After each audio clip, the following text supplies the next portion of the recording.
สิ่งทุกอย่างที่มีในโลกที่เกิดขึ้นมาในโลกใส่เป็นโทษก็ได้ใส่เป็นประโยชน์ก็ได้สิ่งทั้งหลายเหล่านั้นของมันที่เกิดมีมาในโลกมันอยู่กลางๆของมันเองรถใส่เป็นโทษก็ได้ประโยชน์ก็ได้น้ำมันเป็นโทษก็ได้ประโยชน์ก็ได้มีดใส่เป็นโทษก็ได้ประโยชน์ก็ได้แม้กระทั่งร่างกายเฮาเองก็เป็นของเกิดขึ้นเองตามธรรมชาติวัตถุธาตุสี่คือเหมือนกันใส่เป็นโทษก็ได้ใส่เป็นประโยชน์ก็ได้ร่างกายเนี่ยความรักใช้เป็นโทษก็ได้ใช้เป็นประโยชน์ก็ได้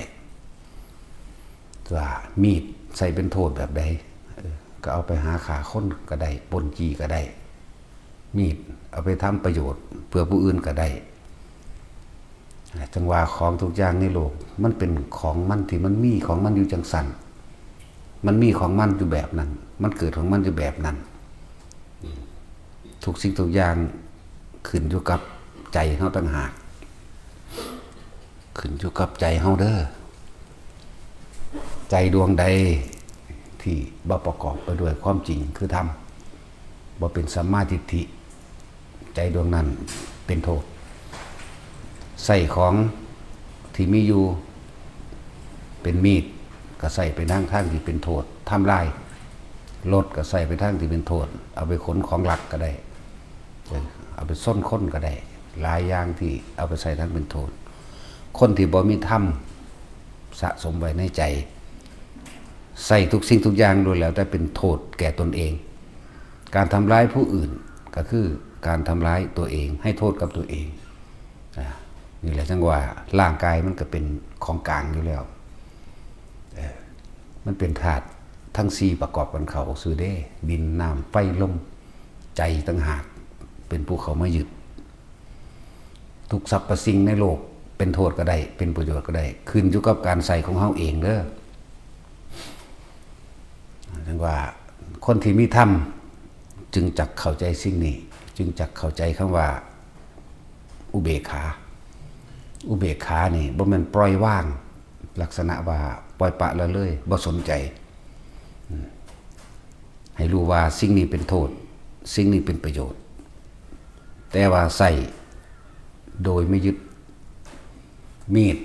เป็นโทษก็ได้เป็นประโยชน์ก็ได้แต่ว่าใช้โดยไม่ยึดส่วนมากเฮาก็ยึดมันนั่นเองมันก็เลยต้องเที่ยวเวียนว่ายตายเกิดตามหาสิ่งที่ตัวเองกำลังยึดอยู่นั่นแหละมันจึงเบิดภาระบ่เป็นเพราะว่ามันตามหาแสวงหาความรักใช้เป็นโทษก็ได้รักที่ว่ามันเป็นยังจึงเป็นโทษที่บ่ประกอบด้วยสัมมาทิฏฐิที่บ่ประกอบด้วยสาธารณกุศลและประโยชน์รักนั้นเก็บเอาไว้ครอบครองไว้สนองตัณหาตนแม้จะรักลูกก็เป็นการสนองตัณหาตนรักผัวรักเมียก็เป็นสนองตัณหาตนรักมารดาบิดาก็สนองตัณหาตนรักบ้านเกิดเมืองนอนแม้กระทั่งประเทศชาติแผ่นดินความรักที่เป็นโทษคือความรักที่เก็บเอาไว้สนองตัณหาตนคือความเห็นแก่ตัวนี่เองสำหรับบุคคลที่ความรักที่บ่ได้เก็บไว้เพื่อสนองตัณหาตนแม้นมารดาแม้นบิดาญาติสายโลหิตเป็นความเคารพนับถืออย่างหนึ่งต่างหากใส่เป็นประโยชน์ก็ได้ความรักในระหว่างผัวเมียใส่เป็นโทษก็ได้ใส่เป็นประโยชน์ก็ได้แหละพวกเขาสิให้ความหมายของชีวิตเจ้าของนี่แบบใดคนบ่มีธรรมบ่รู้ความหมายมีความหมายเดียวคือเห็นแก่ตัวเจาะจงเฉพาะเห็นแก่ตัวเฮาหักพ่อหักแม่เฮาเป็นโทษแบบใดหวังเอาแต่มูลมรดกสมบัติของเพิ่นถ้าบ่ได้ดังใจด่าว่ากล่าวตูสารพัดนั่นเป็นโทษแล้วแต่เฮาเฮ็ดเป็นประโยชน์เดนั่นคือเครื่องทดสอบความกตัญญูหรือบูชาบุคคลผู้ควรบูชาเฮ็ดเป็นประโยชน์ก็ได้แก่ตนใกล้คนเฒ่า เฝ้านรกใกล้คนเฒ่าเฝ้าสวรรค์ก็ได้คนเฒ่าคือคนมีคุณนั่นเองมีบิดามารดาเป็นต้นนั่นแหละเฮ็ดน้ำเพิ่นดีก็เป็นประโยชน์แก่ตนเองนี่แหละจึงบอกว่านั้นรักมารดาบิดาเป็นโทษก็ได้เป็นประโยชน์ก็ได้แต่ตัวเองสิเข้าใจความหมายนี่บ่แม้นฮักลูกก็เหมือนกันเฮาฮักมากเลี้ยงมันมาเพื่ออย่างบางคนก็หวังเพื่อใช้ประโยชน์จากมันนั่นคือโทษนะแหละจังว่าใส่ให้มันเป็นในความหมายของชีวิตเพราะฉะนั้นมันสิว่าแสงสว่างใดจะเสมอด้วยแสงสว่างแห่งปัญญาไม่มีคือการคำว่าปัญญารู้แจ้งเห็นจริงตามความเป็นจริงในสิ่งทั้งหลายทั้งปวงในความเกิดดับในสิ่งนี้เป็นโทษและไม่โทษในสิ่งนี้ควรและไม่ควรนี่แม้นความรักในระหว่างหนุ่มสาวใช้เป็นโทษก็ได้ใช้เป็นประโยชน์ก็ได้ใช้เป็นโทษหึงหวงแหนไผมาไก่ก็ว่าได้นะหรือเอาไปยกอวดยกอ้างเกิดการทะเลาะวิวาทกันหรือเขาสิไปณที่อื่นทางอื่นที่ทำไม่ถูกใจตนเองก็ทำลายกันเองทำลายบุคคลที่รัก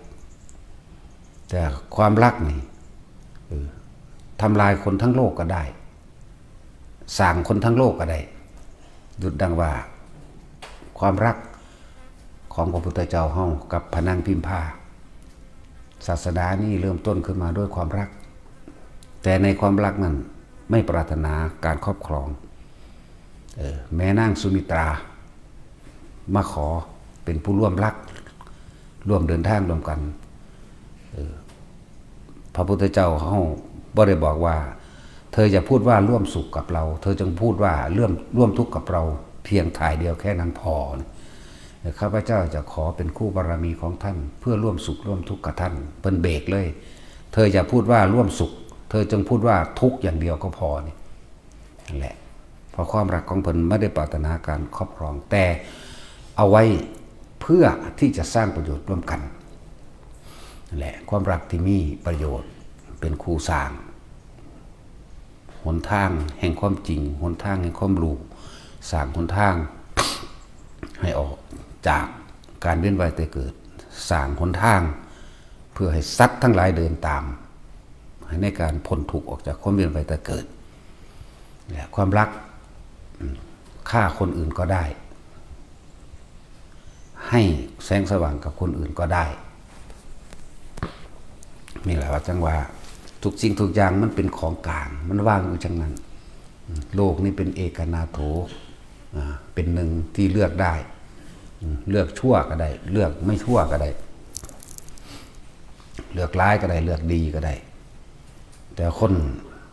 จะต้องสั่งสมการได้ยินได้ฟังธรรมะให้มากเถิดสุตตมยปัญญาการได้ยินได้ฟังทำให้เกิดความรอบรู้ตามความเป็นจริงนะความจริงทำเร็วก็ได้เร็วนั่นแหละความจริงทำดีก็ได้ดีนั่นแหละมันต้องถ้าเฮาศึกษามากเฮาจะเข้าใจเชิงลึกจนเข้าถึงตัวจิตตะของเองได้และจังว่าไผสิใส่วัตถุสิ่งของสิ่งใดให้มันเป็นโทษหรือมันเป็นประโยชน์ก็ต้องอาศัยธรรมอาศัยธรรมคำว่าธรรมนี่อะธรรมก็เอิ้นว่าธรรมความคิดเช่นนี้กับทำเช่นนี้พูดเช่นนี้ล้วนแล้วแต่เป็นไปในทางที่สู่อบายภพอบายภูมิเมื่อทำผู้อื่นเดือดร้อนตัวเองก็เดือดร้อนนั่นแล้วสัตธรรมอะธรรมกับพระสัตธรรมสัตธรรมคือความรู้ตามความเป็นจริงการคิดเช่นนี้พูดเช่นนี้ในมรรคมีองค์8หรือมีความคิดเห็นตามความเป็นจริงได้แล้วพูดก็เฉพาะเรื่องจริงกระทำก็เฉพาะเรื่องจริงล้วนแล้วแต่เป็นหนทางนำเข้าสู่ความพ้นทุกข์นั่นแหละจังว่า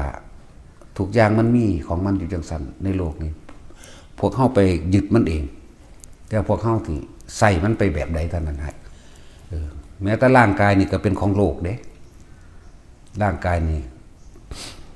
มันบ่ได้เป็นของเฮาเด้เฮาสิใส่มันเป็นการทำเลวใส่ในทางเบียดเบียนผู้อื่นโดยความเข้าใจผิดคิดว่า ตัวเองเด่นตัวเองเก่งตัวเองร่ำรวยตัวเองมีอำนาจ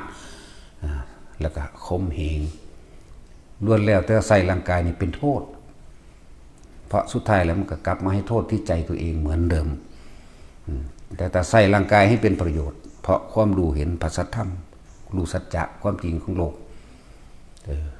ช่วยเหลือบุคคลผู้อื่นแบ่งปันแนะนำหลายอันหลายอย่างด้วยแล้วแก่ให้ประโยชน์แก่ตนเองนั่นแหละจังว่าร่างกายเฮานี่เฮาที่ใส่มันเป็นโทษหรือใส่เป็นประโยชน์นะแล้วก็โดยความรักเฮาที่ใส่มันเป็นโทษหรือเป็นประโยชน์ต่อผู้อื่นต้องต่อผู้อื่นเท่านั้นจึงจะเป็นประโยชน์นะถ้าเฉพาะตัวเองไม่ใช่ประโยชน์เป็นโทษล้วนๆฟังให้ดีในความรักระหว่างคนสองคนถ้าต้องทำให้เป็นประโยชน์ต่อผู้อื่นเท่านั้นจึงจะเรียกว่าประโยชน์ถ้าเฉพาะตนเองไม่ใช่ประโยชน์แต่เป็นการทำโทษให้แก่ตัวเองเพราะความยึดนั่นแหละพระโพธิสัตว์เท่ากับพระครูบาลมีเพิ่นเอาความรักนี้กระจายในระหว่างรักใดที่จะเสมอด้วยรักตนเป็นมีถ้าเรารักตัวเองแล้วละก่อนเราจะไม่ทำร้ายใครเลยเราจะช่วยเหลือแบ่งปันนะ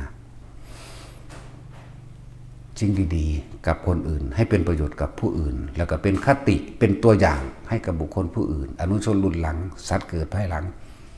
ได้รู้ตามได้เห็นตามได้กระทำตามและได้ผลตามเนี่ยมันหนีความจริงบุคคลดอกไผ่ก็ดีเพราะความรักนั่นแหละที่เหตุในสัตว์ทั้งหลายเวียนว่ายแต่เกิดมันหนีบุคคลเรื่องนี้ที่มีลูกเต้าเล่าหลานขึ้นมาอยู่หลายๆที่สร้างบ้านสร้างเรือนสร้างฐานะครอบครัวให้ร่ำให้รวยให้มียศถาบรรดาศักดิ์เรื่องเดียวนี่เป็นผู้พาสร้างตอนแรกเขาว่าท่านได้มีอาจจะเป็นหนุ่มเป็นสาวว่าท่านได้คิดสิสร้างอย่างพอตอนเป็นผัวเป็นเมียแล้วความคิดเริ่มเกิดในการสร้างฐานะครอบครัวสร้างบ้านหลังใหญ่สร้างอนาคตที่มั่นคงนั่นเห็นว่าล่ะมันต่างกันครับคืออย่างเดียวกับครูเพิ่นสร้างศาสนาใดเมื่อไหร่ที่เริ่มมีความรักนี่ถ้าเรารักตัวเองจงอย่าทำร้ายผู้อื่น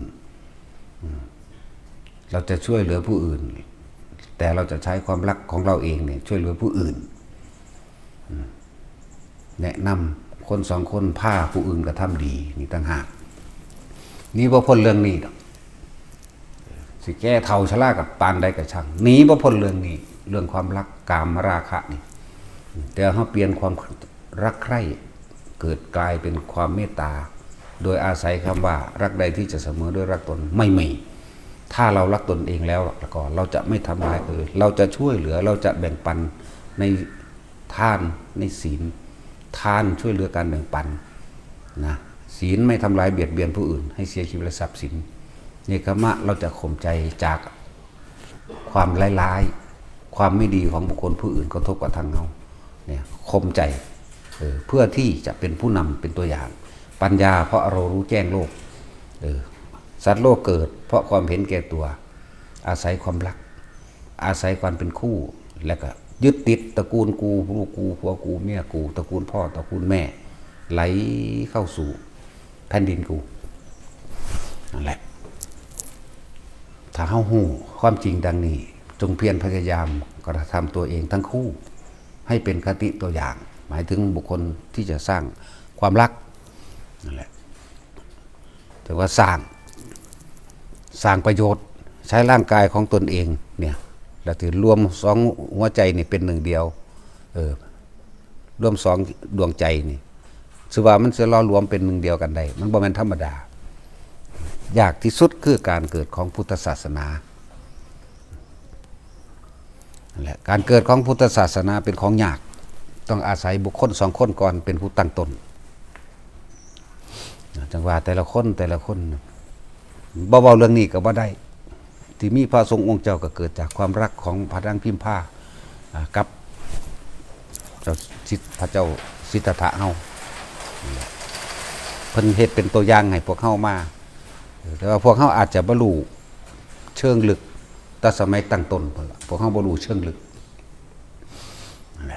มันเป็นเรื่องที่ละเอียดมันเป็นเรื่องที่ตัวเองต้องเอาใจใส่น้ำอันหนึ่งเพราะว่าตัวเองจะต้องทำตัวเองพ้นออกจากทุกข์ได้ก็ต้องอาศัยบุคคล2 คนนี้เป็นเริ่มต้นถ้าบ่มีเพิ่น2 คนนี้พวกเข้ากะเหมือนกันล่ะกับไส้เดือนกิ้งกือตะขาบสีเข็บไม่งอดงูสัตว์น้ำลึกเหลือบลิ้นไหลพวกให้พวกมดพวกแมงบ่รู้เรื่องหยังถ้าต้องอาศัยเรื่องนี้ท่านต้องบอกว่าทุกสิ่งทุกอย่างมันขึ้นอยู่กับความรู้ทุกสิ่งอย่างขึ้นอยู่กับการใส่คำว่ารู้นี่อวิชชาเราก็รู้รอบวิชาเราก็รู้รอบเด้รู้ตามความเป็นจริงอวิชชาเขาก็รู้แจ้งแท่งตลอดนะแล้วก็วิชาเราก็รู้แจ้งแท่งตลอดจังว่าขึ้นอยู่กับการใส่เขาที่ใส่ร่างกายนี่เป็นโทษหรือเป็นประโยชน์ทุกคนอกหักผิดหวังมานี่เพราะว่าเรื่องใดทุกคนบ่ค่อยสมหวังดอกคำว่าสมหวังน่ะบ่ค่อยมีดอกส่วนมากมีแต่ผิดหวังผัวตายก่อนก็มีเมียตายก่อนก็มีหรือครอบครัวบ่สมบูรณ์ก็มีนะแต่ถ้าผู้ใดเอาธรรมะที่ทั้ง2 พระองค์นี่ซอยกันสร้างมาเพื่อสิให้เห็นคำว่าอนิจจังทุกขังอนัตตามาสรุปเอาอยู่หม่องนี้โลดบัดนี้มาสรุปเอายอดของการเห็นยอดของปัญญายอดของความจริงในสรรพสิ่งในโลกที่เฮาฮู้เฮาเห็นนี่คืออนิจจังทุกขังอนัตตา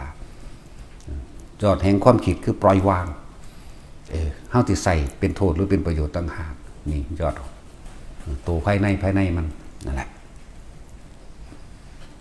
พวกเฮาเที่ยวเวียนเกิดเวียนตายอยู่เพราะว่าความรักความปรารถนาสุขนั่นเองเพราะฉะนั้นเพิ่นว่าราคะเป็นเหตุให้เกิดโทสะเป็นเหตุให้เกิดโมหะคือความหลงนั่นเองแต่ว่าเฮาสิใส่คำว่ากามนี่จะเป็นคุณหรือเป็นโทษกามมาโทษเห็นแก่ตัวกามะคุณช่วยเหลือผู้อื่นแบ่งปันให้ทานการช่วยเหลือบุคคลผู้อื่นการให้ทานนี่เรียกว่าเมตตากรุณาช่วยเหลือมุติตาไม่อิจฉาริษยาอุเบกขาควรหรือไม่ควรแล้ว ศีลคือการไม่ทำร้ายเบียดเบียนผู้อื่นให้เสียชีวิตและทรัพย์สินคน2 คนต้องมีใจแบบเดียวกันก็สิเป็นใจเดียวกันยากเลยพวกเจ้าเป็นผัวเป็นเมียกันมานี่ผู้ใดเคยมีผัวมีเมียอยู่แล้วนั่นมันเถียงกันนี่วะ1,000,000%บ่หาแต่บอกก็ได้พอเล็กไม่น้อยขนาดบ่มีลูกก็เถียงกันอยู่เด้ส่วนมีลูกเถียงกว่าเก่าอีกเนาะเฮาเห็นเบิ่งอันว่าเขาโอ้เป็นอาหักกันแท้เถียงกันคือเก่าสิล่องลอยกันเดิมกันตลอดบ่มีนั่นแล้วลิ้นกับฟันอยู่ด้วยกันกับกัดกันคือเก่านั่นแหละเนาะแม่นบ่ล่ะที่สิบ่กระทบกระทั่งบ่มีเลยแต่เพิ่นประคองกันมาเรื่อยๆจนสำเร็จเป็นใจเดียวกันได้อันไหนแต่ว่าให้ทุกคนเห็นคุณค่ากามคุณกับกามโทษเป็นแบบใดฟังมาเลยก็เข้าใจเองดอกแล้วผู้ใดสิใส่เป็นคุณก็ใส่ใครสิใส่เป็นโทษก็ใส่แต่ว่าคนผ่าเบานี้พระมะแล้วบ่จักคุณบ่จักโทษเลยถ้าไม่มีความรู้ตามความเป็นจริงบ่รู้ว่าอันใดเป็นคุณบ่รู้ว่าอันใดเป็นโทษเข้าใจบ่ล่ะต้องฟังการอธิบายนะทุกคนบ่ได้จ่ออยู่ในธรรมะมาตลอดถ้าเกิดดอกเนาะแต่จังว่าพวกเขาจึงต้องสังสมสุตตะหมายถึงการได้ยินได้ฟังคือหูคำว่ามันจากคำว่าโสดไปว่าหูวันนี้ได้ยินได้ฟังทำเลยว่าสูตรหูตั้งใจฟังดีๆมายะใจเนี่ยแยกแยะพิจารณาปัญญาคือให้เห็นตามความเป็นจริงจึงเรียกว่าสุตตะมยะปัญญานั่นแหละแสงสว่างใดที่จะสว่างเสมอด้วยปัญญาไม่มีนั่นแหละเพราะ